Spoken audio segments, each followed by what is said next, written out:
Media Training. Essa é uma ferramenta que pode tornar qualquer pessoa um expert diante dos microfones. Numa situação de crise, por exemplo, estar preparado pode ser crucial, seja para quem disputa uma eleição ou já está eleito, mas quer seguir carreira política. Quer saber como preparar o seu candidato para uma abordagem ou entrevista com os jornalistas? Vem comigo que esse é o tema do vídeo de hoje no canal Digital é Poder.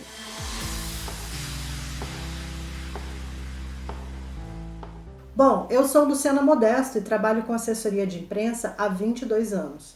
Eu tenho experiência em diferentes segmentos, em gerenciamento de crise, em marketing de influência e marketing digital. E quero trazer aqui algumas dicas para você que atua em comunicação ou quer atuar nessa área.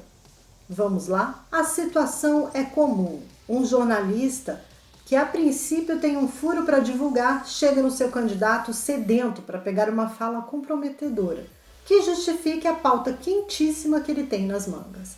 Nessas horas, geralmente ele desvia do assessor de imprensa e vai direto na fonte. O problema é que mesmo que seu candidato seja inocente e que essa notícia esteja deturpada, se ele não estiver preparado, ele vai gaguejar, vai responder sem objetividade e vai com receio soltar um "não posso comentar a respeito". E aí é que nasce uma crise. É também comum uma situação onde o jornalista fala com o assessor antes da entrevista, conversa com a fonte, mas na hora de gravar acaba surgindo uma pergunta que não estava no roteiro. E aí não cabe o assessor intervir ou interromper, ou até a fonte fugir. Em ambos os casos, não vai pegar bem. Mas e aí, Luciana, qual a saída? Eu vou elencar algumas dicas importantes para algumas situações como essa. Regra número 1. Em qualquer situação, mesmo que você realmente não tenha uma resposta ainda, o jeito é encarar. Treine o seu candidato para uma resposta polida e educada. Olha, não tenho essa informação ou não tenho conhecimento disso, mas me comprometo a levantar e esclarecer. Claro que isso só vale se você realmente não sabe, porque a pior coisa que se tem numa crise é mentir. Não minta jamais. Se é algo que você primeiro precisa entender juridicamente sobre o fato, vale dizer que você está averiguando e que se coloca à disposição para esclarecimentos. Regra número 2. É preciso ser direto, principalmente nos casos de rádio ou TV. Se é uma entrevista, mesmo gravada, a edição vai pegar frases que realmente importam. Então, o seu candidato precisa evitar rodeios. Vale aqui conversar com o jornalista antes ou depois para complementar, mas ele deve ter falas objetivas e claras.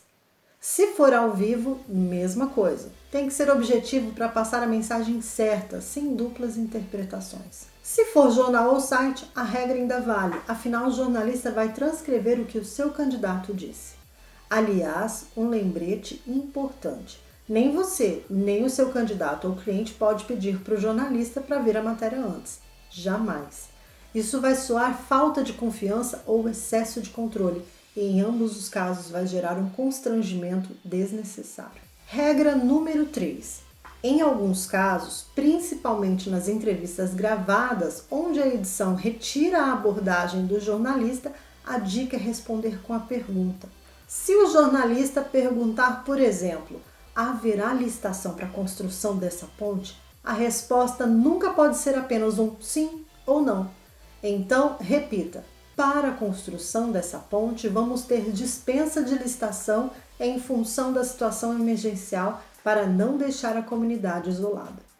Notou que além de colocar a pergunta na resposta, eu fui um pouco mais além? Isso para evitar qualquer interpretação errada. Mas essa é uma estratégia que você precisa se certificar da veracidade. O jornalista sempre tem outras fontes que podem confirmar as suas informações. Regra número 4. Cuidado com prazos. Não deixe o seu candidato se comprometer com prazos que ele não tem controle. É melhor sair com em poucas horas, em poucos dias, em poucos meses, mas nada de exatidão se é algo que não se tem controle.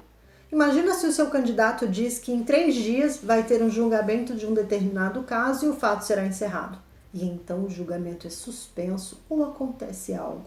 No final das contas, o que vai valer será o seu prazo e ninguém vai querer saber de justificativas, mesmo que elas sejam válidas. Regra número 5. Celular. Esse ainda é um problema, principalmente nos casos das entrevistas ao vivo. Nada pior que um celular tocando no meio da entrevista. Então vale sempre lembrar o seu candidato de deixar no silencioso ou desligar, ok? Regra número 6. Uma coletiva de imprensa merece até um vídeo de uma dica aqui à parte, mas eu vou tratar esse assunto para preparar o seu candidato para qualquer situação. Vamos lá? A coletiva de imprensa é uma ferramenta bem válida quando o assunto é algo que gera interesse de muitos veículos de imprensa. E aqui, quando eu digo muitos, são mais de 5 pelo menos. Mas quando é realmente preciso? A dica é um assunto delicado?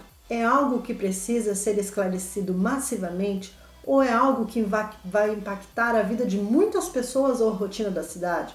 Para todos esses assuntos, uma coletiva é justificável. O que não pode fazer numa coletiva, por exemplo, para falar de um projeto de lei que ainda vai ser aprovado ou de uma obra corriqueira, por exemplo. Coletivas devem ser extremamente atrativas. Se não é o caso, se o candidato quer apenas garantir uma divulgação ampla, a coletiva não é a melhor ferramenta.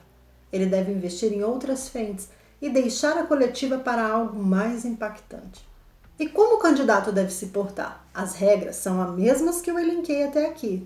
Não fuja, é comum ser apertado durante uma coletiva, mas encare. Seja claro, aproveite que aqui muitos veículos serão úteis para garantir a divulgação da verdade, portanto, seja objetivo e sem enrolação. Pode usar a regra de responder com a pergunta, porque na edição certamente os veículos vão deixar de fora aquela abordagem da imprensa. Respeite o cuidado com os prazos, mas claro, nada de enrolação. Avalie o quanto você pode garantir esse caso você precise usar essa informação. Quanto ao celular, eu nem preciso dizer, certo? Bom, é isso, pessoal. Eu fico por aqui e espero que vocês tenham gostado dessa dica. E fique sempre atento, porque sempre tem orientações valiosas no canal Digital é Poder. Um abraço e até a próxima!